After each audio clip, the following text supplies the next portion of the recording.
Ramai di media sosial, penumpang kereta rel listrik komuter lain berdesakan di peron stasiun Sudirman. Peristiwa tersebut bak tragedi Itaewon yang terjadi Oktober 2022 lalu.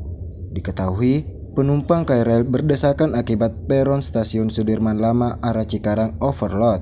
Video ini viral di media sosial Instagram yang diunggah akun @fakta.jakarta pada Kamis 12 Oktober 2023. Dalam video beredar, terlihat penumpang yang didominasi ibu-ibu histeris saat terjepit di lautan manusia.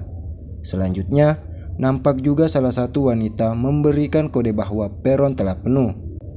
Alhasil, penumpang yang turun menggunakan eskalator nampak panik membalik arah kembali naik menghindari kepadatan. Berdasarkan keterangan video, peristiwa ini terjadi pada Rabu 11 Oktober 2023.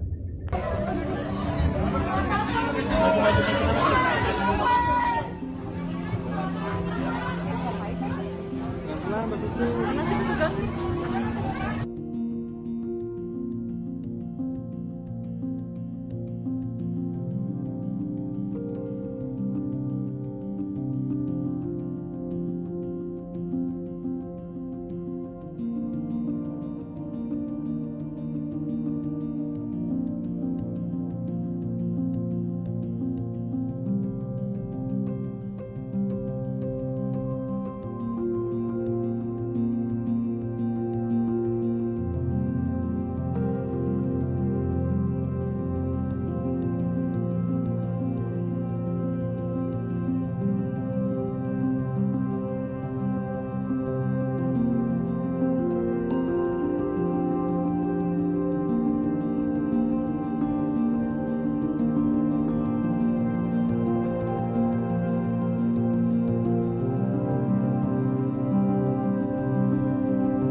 Download Tribun X sekarang, menghadirkan lokal menjadi Indonesia.